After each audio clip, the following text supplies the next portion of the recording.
La COP 21, je l'ai dit tout à l'heure, c'est en principe ce vendredi que devrait ou doit se signer justement l'accord en rapport avec la réduction du réchauffement climatique. Il s'est tenu également la réunion des parlementaires sur le réchauffement climatique.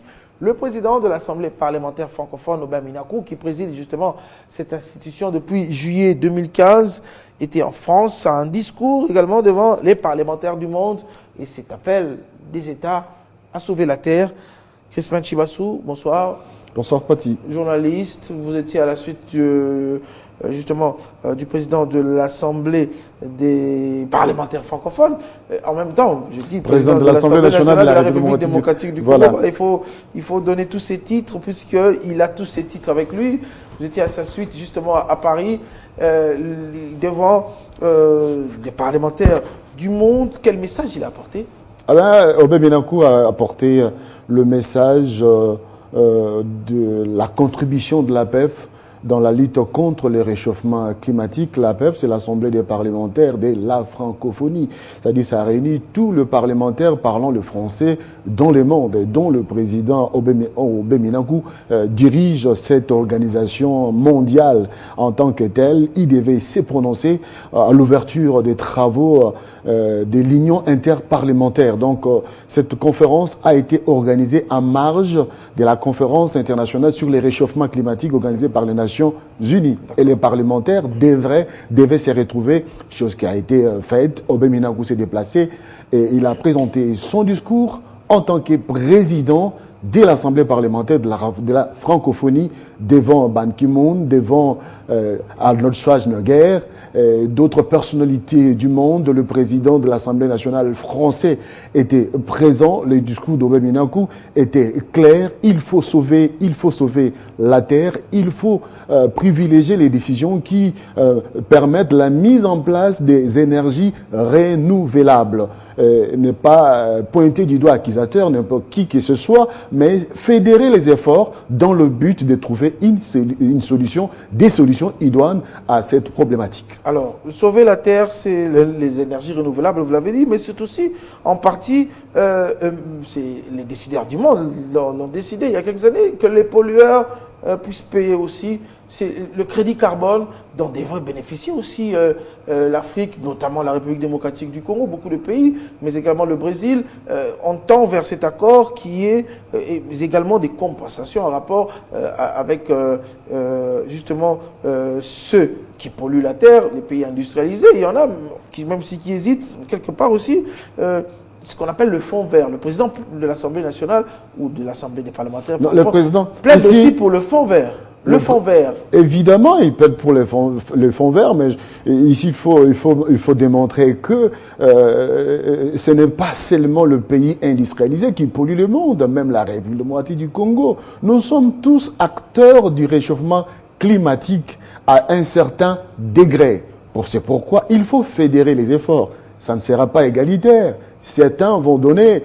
vous êtes d'avis avec moi que les plus grands pollueurs, c'est eux qui devraient contribuer plus. C'est ça aussi le combat. C'est pour cela jusqu'aujourd'hui, l'accord tarde à être signé parce que les grands pays industrialisés ne veulent pas lâcher prise. Dans son discours, le président de l'Assemblée nationale a démontré qu'il faudra réellement mettre en place des mécanismes pour l'atteinte des économies non polluantes dans le but de sauvegarder le monde. Certes, il faudra que le pollueur puisse payer, mais il ne faudra pas laisser cette affaire seulement aux grands pays, le pays industrialisé. Donc tout le monde doit mettre la main à la pâte, c'est ça. Au fait, ça ne sera pas égalitaire, c'est selon les échelles de gradation. Le pays tel que la Chine, l'Inde, les États-Unis, la France ne vont pas payer comme la République démocratique du Congo. Au contraire, mais du moins, la République démocratique du Congo devra bénéficier de ces fonds verts. Comment? Parce que avec le financement des INGA 3, c'est aussi le plaidoyer de la communauté, de la délégation de la République démocratique du Congo. C'était une forte délégation. Une forte délégation composée des députés et sénateurs qui se sont déplacés pour Paris et ils ont plaidé pour que INGA 3 puisse être financé parce qu'aujourd'hui, si on finance INGA 3, il y aura la possibilité de produire les énergies non polluantes et être capable de donner l'énergie à toute l'Afrique sans pour autant polluer le monde. Alors, pourquoi ne pas financer ces projets qui se présentent? Il n'y a pas d'alternative. Donc, aujourd'hui, la République démocratique du Congo devra figurer parmi les pays bénéficiaires. Mais du moins, on n'a pas directement, les participants, les organisateurs n'ont pas voulu directement, vous comprenez.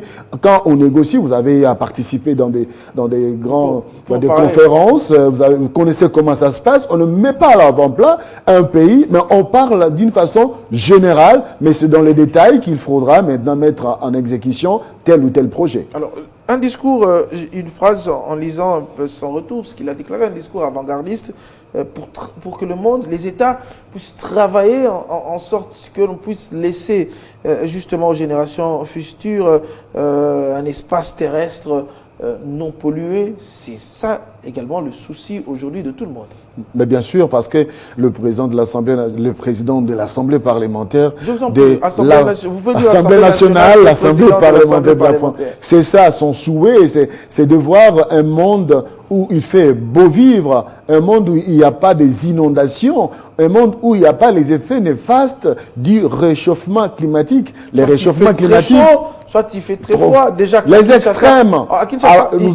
Aujourd'hui, nous avons vu l'étiage. Les Congolais ont appris les mots étiage. La baisse des eaux du fleuve Congo. On a fait une semaine de pluie.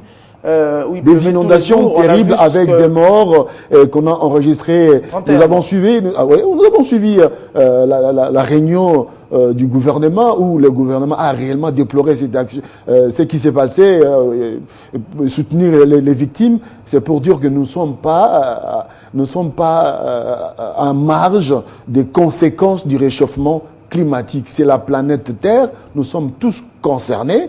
Et les grands pollueurs doivent comprendre et prendre conscience. C'est ça les combats. Voilà. On va peut-être prendre l'extrait du discours du président prononcé à l'Assemblée nationale française. D'accord, c'est bon.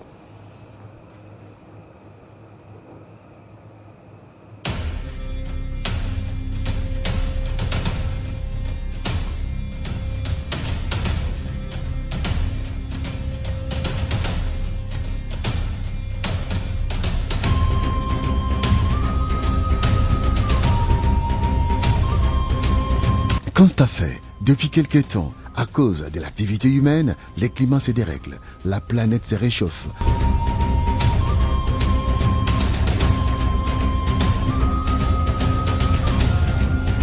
Les espèces disparaissent.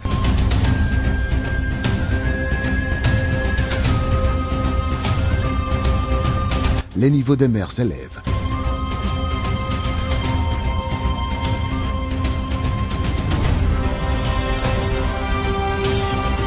La désertification et la déforestation gagnent du terrain.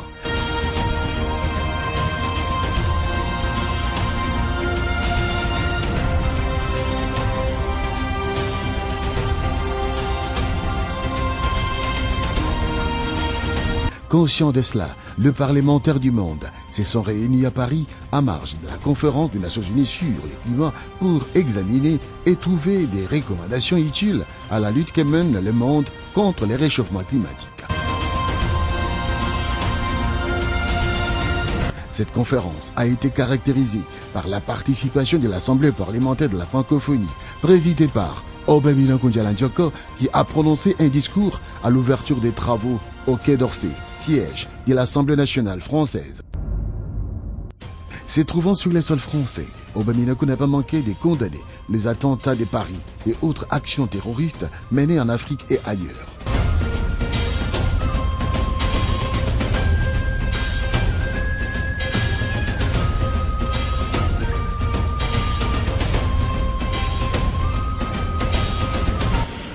Avant de livrer mon propos de ce jour, je voudrais, au nom de l'Assemblée parlementaire de la francophonie, réitérer au peuple français et à ses dirigeants tous les soutiens nécessaires et m'incliner devant la mémoire des hommes et des femmes qui ont perdu leur vie lors des attentats terroristes, lâches et ignobles dont ils ont été victimes il y a quelques jours.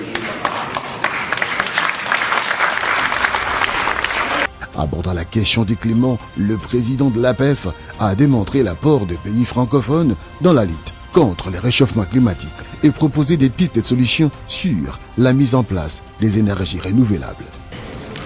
Depuis plusieurs années, l'Assemblée parlementaire de la francophonie a fait de la lutte contre le réchauffement climatique l'une de ses priorités.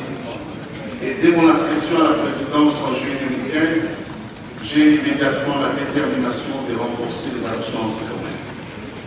Au travers de sa commission de la coopération et du développement, l'Assemblée parlementaire de la francophonie n'a cessé d'apporter sa contribution aux grands rendez-vous internationaux. En effet, en tant que citoyen au service de l'humanité, il est de notre devoir d'unir ce qui est éparse afin de donner définitivement de l'essence à notre action. Les souhaits de l'Assemblée parlementaire de la francophonie sur l'accord de Paris a été communiqué aux représentants des élus du monde par Robert Minakou. L'attention de l'humanité entière reste focalisée, néanmoins, sur les négociations en cours à Paris en vue de la conclusion d'un accord international sur le climat.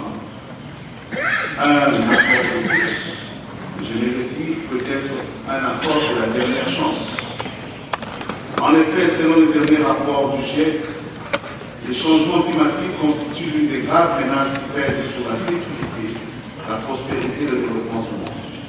Pour faire aboutir le processus de négociation en cours, nous avons apporté l'appui nécessaire à l'élaboration des contributions nationales prévues déterminées au titre de la Convention cadre des Nations Unies sur les changements climatiques. C'est ici l'occasion de saluer les efforts déployés par plusieurs pays francophones qui ont soumis leur contribution nationale en vue de l'adoption ici à Paris d'un accord ambitieux et équilibré, mais aussi contraignant. Les attentes des pays en développement sont capitales.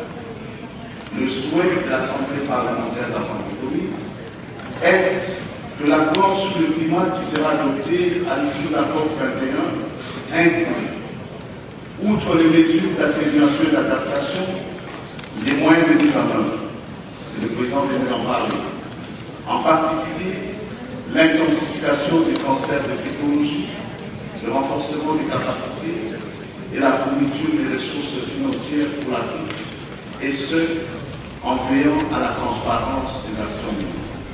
Durant 2 jours de travaux, les députés et sénateurs se trouvant dans la délégation de la République démocratique du Congo ont plaidé pour la prise en compte du projet Inga 3 qui devra permettre la production de l'électricité et desservir l'ensemble du continent africain en énergie non polluante.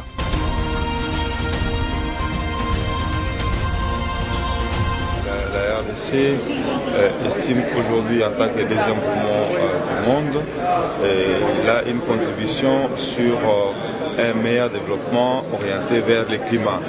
Et la RDC estime aujourd'hui qu'il peut donner à l'Afrique, tout au moins la moitié de l'Afrique, de l'énergie propre qui puisse éviter un plus grand impact sur les changements climatiques. Avec le financement du Grand Inga qui, à lui seul, peut disposer de 40 000 MW, nous pouvons alimenter en électricité la moitié de l'Afrique et alimenter au moins 500 millions de ménages.